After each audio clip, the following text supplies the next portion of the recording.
हे guys, welcome once again. आज हम एक बहुत ही इंटरेस्टिंग, बहुत ही क्विक वीडियो में आपको ये बताने वाले हैं, आपके साथ ये डिस्कस करने वाले हैं कि आप इंस्टेंटली अपनी फोटोग्राफी गेम को कैसे अप कर सकते हैं, अपनी फोटोग्राफी में वो एक प्रोफेशनल लुक ला सकते हैं, एक पंच ला सकते हैं, अपनी फोटोग्राफ्स को मोर इंटरेस्टिंग बना सकते हैं। So without wasting much of the time we should get into it. It is going to be a really interesting video for you guys. So let's get rolling. किसी भी picture को better बनाने के लिए, more interesting बनाने के लिए सबसे बड़ा रोल प्ले करती है उस पिक्चर की कंपोजिशन। अब उस पिक्चर की कंपोजिशन को इंप्रूव करने के लिए हम क्या कर सकते हैं, यहां पे मैं वो चीजें डिस्कस नहीं करने वाला। उसके रिगार्डिंग मैंने ऑलरेडी एक आप लोगों के साथ डिस्कशन की हुई है, उसका लिंक मैं आपको यहां पे दे दूंगा और डिस्क्रिप्शन में भी डाल दूंगा, आप उसको देख सकते हैं वीडियो को। बट यहां पे आज हम बात करने वाले हैं आपके कैमरा फंक्शंस के बारे में, आपके कैमरा के फीचर्स, बटन्स और उसके जो भी मेन्यू आइटम्स चेंज कर सकते हो, जो सेटिंग्स आप चेंज करना चाहते हो उसके बारे में। अगर आप इंस्टिंक्टिवली अपने कैमरा के बटन्स को, किसी सेटिंग्स को चेंज नहीं कर पाओगे तो आप एक शूट पे अपने सब्जेक्ट के साथ एंगेज करने की बजाय अपने कैमरा के साथ फिडल करते रहोगे और आपका ध्यान आपकी कंपोजिशन से हट जाएगा। इसलिए इट इज़ हाईली रिकमेंडेड कि हम अपने कैमरा के साथ कुछ टाइम स्पेंड करें, we get to know it, और अपने कैमरा को लिटरली बाय इंस्टिंक्टिवली हम उसकी सेटिंग्स चेंज कर पाएं। किसी सेटिंग पे जाना है, मेन्यू में जाना है, या हमें अपना कोई कस्टम बटन सेट करना है, वो हम करके रखें ताकि जब हम एक शूट पे हैं तो हमारा ध्यान कंपोजिशन पे, लाइटिंग पे रहना चाहिए, सब्जेक्ट के साथ इंटरेक्शन पे रहना चाहिए, रादर कि हम अपने कैमरा के साथ फिडल करते रहें। So it is very important, आप लोग भी अपने कैमरा की सेटिंग कैसे चेंज करनी है, किस पॉइंट पे जाने के लिए आपको किस मेन्यू में जाना है, किस पेज में जाना है, उसको प्रैक्टिस करें और बाय हार्ट उसे लर्न करें, ताकि जब आप फील्ड में हो आप अपना कंसंट्रेशन लेवल अपने शूट पे रख सकें, रादर अपने कैमरा के साथ फिडल करने में। Guys, to see light is really tough. मैं समझ सकता हूं क्योंकि मुझे भी काफी समय लगा लाइट को देखने में, उसकी प्रॉपर्टीज को समझने में। अब यहां पे हम लाइटिंग के बारे में बात नहीं करने वाले, डिस्कशन नहीं करने वाले। उसके लिए ऑलरेडी मैंने एक वीडियो बना रखा है, अगर आप चाहते हैं आप यहाँ पे आपको एक लिंक मिल जाएगा जिससे आप उस तक पहुँच सकते हैं। बट आज मैं आपसे बात करने वाला हूँ इस सेकंड पॉइंट पे कि लाइट को देखना, उसको समझना बहुत इंपॉर्टेंट है। आप एक अच्छी लोकेशन पे हैं, आप मे बी आईफिल टावर के सामने खड़े हैं, लेकिन अगर आप डायरेक्शन ऑफ लाइट को, whether it is artificial light और इट इज नेचुरल लाइट, उसको कैसे कंट्रोल करना है, उसकी कैरेक्टरिस्टिक्स क्या है, वो साइड लाइट है, वो फ्रंट लाइट है, वो बैक लाइट है, किसी भी डायरेक्शनैलिटी से वो आ रही है, उसे समझना बहुत क्रिटिकल हो जाता है। अगर आपके फोटोग्राफ में, आपके इमेजेस में आप लाइट को कंट्रोल करेंगे तो आप एक ही जगह पे, एक ही सब्जेक्ट के साथ काफी वेरिएशन के शॉट ले सकते हैं, कुछ शॉट बैकलिट ले सकते हैं। हमने अपनी पिछली वीडियो में भी कुछ ऐसा डिमॉन्स्ट्रेट किया था, आप वो देख सकते हैं। और हमने एक ही जगह पे, एक ही सब्जेक्ट के साथ 3 डिफरेंट लुक्स क्रिएट की थी। तो वंस मोर, अगर आप वो वीडियो देखना चाहते हैं तो मैं आपको यहां लिंक दे दूंगा, आप उस वीडियो में जाके लाइट को कैसे कंट्रोल कर सकते हैं उसे देख सकेंगे और अपनी लाइटिंग को इंप्रूव कर सकेंगे। मैं जानता हूं लाइटिंग को समझना उतना भी आसान नहीं है, लेकिन विद सम कंसिस्टेंट प्रैक्टिस आप इसे समझ पाएंगे और अपनी इमेजेस को एक नेक्स्ट लेवल तक ले जा सकेंगे।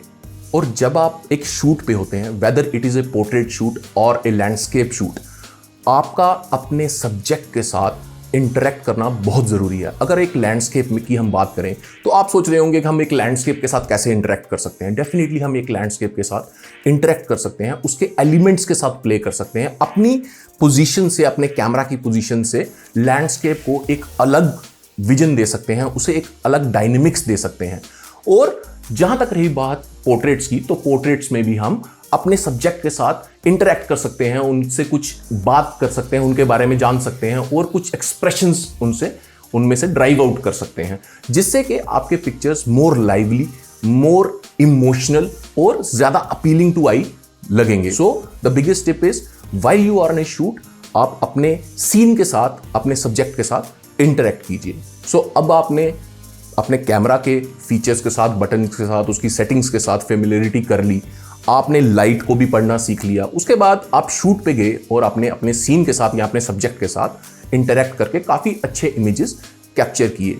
लेकिन इन सब प्रोसेसेस के बाद बहुत इंपॉर्टेंट हो जाता है अपने डाटा को मैनेज करना। अब आप सोच रहे होंगे कि डाटा को हम कैसे मैनेज करेंगे। हम घर जाएंगे या अपने ऑफिस में जाएंगे, अपने कार्ड्स को कॉपी करेंगे अपने कंप्यूटर पे और हमारा जॉब इज डन।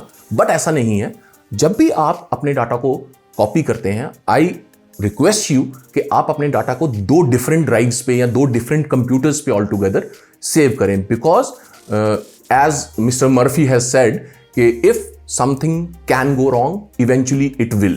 सो अगर आपको ऐसा लगता है कि आपके कंप्यूटर में या आपकी हार्ड ड्राइव में कभी कोई प्रॉब्लम नहीं आ सकती, आप एक अच्छी कंपनी की हार्ड ड्राइव यूज करते हैं, so let me promise you it is someday going to happen. आपकी किसी ना किसी हार्ड ड्राइव में प्रॉब्लम आ सकती है। आपके कार्ड रीडर में I have lost data just because of a crappy card reader. जब भी आप अपने पिक्चर्स क्लिक करके आते हैं, किसी शूट से आते हैं, go back and backup your data to as many drives और as many places, but at least 2 जगह पे आप उसे सेव रखिए ताकि आपके क्लाइंट्स के या आपके खुद के प्रेशियस मोमेंट्स जो आपने कैप्चर किए हैं वो कहीं लूज ना हो जाएं। And guys, I can not emphasize it more, आपको अपने से सुपीरियर से, अपने से अच्छे जो लोग आपके नीश में अच्छा काम कर रहे हैं उनसे मिलना, उनसे सीखना, उनसे इंस्पायर होना और उनकी हेल्प लेना कितना क्रिटिकल है। अगर आप थोड़े से हम्बल रहेंगे, आप उनसे रिक्वेस्ट करेंगे, डेफिनेटली वो आपकी हेल्प करेंगे। अब यहाँ पे कई लोग इंट्रोवर्ट रहते हैं और वो लोगों से इंटरेक्ट नहीं कर पाते, इतना कंफर्टेबली घुल मिल नहीं पाते। सो ऐसे लोगों के लिए मैं यही रिक्वेस्ट करूंगा कि आप जो लोग आपके नीश में अच्छा काम कर रहे हैं उनके काम को स्टडी कीजिए, ऑब्जर्व कीजिए, पेन डाउन कीजिए कुछ पॉइंट्स कि इस इमेज में लाइटिंग क्या यूज हुई है, इस इमेज में कंपोजिशन क्या है, पोजिंग क्या है, अगर वो लैंडस्केप है तो किस टाइम पे उसे शूट किया गया है। इन चीज़ों को ऑब्जर्व करने से आप एक मेंटरशिप का नॉलेज तो नहीं ले पाएंगे, बट डेफिनेटली आपके काम में कुछ इंस्पिरेशन आएगी, कुछ आप सीख पाएंगे, कुछ छोटी छोटी चीज़ें आप ऑब्जर्व कर पाएंगे जो एक प्रोफेशनल ने यूज़ की होती हैं, जो टिप्स उन्होंने आपको बताए हैं या फिर आपने उनकी पिक्चर से ऑब्जर्व किए हैं, आपके बहुत ही काम आएंगे।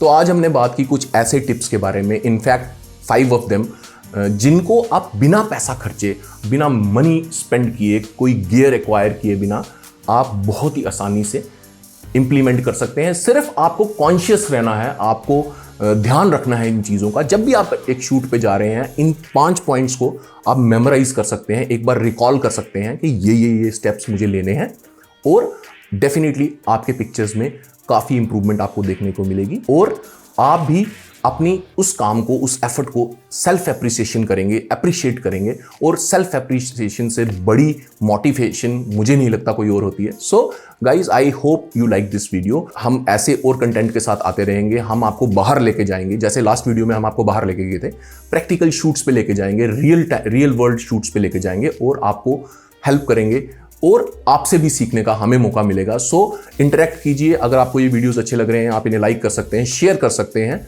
कमेंट्स में इस डिस्कशन को आगे ले जा सकते हैं और until next time, keep learning.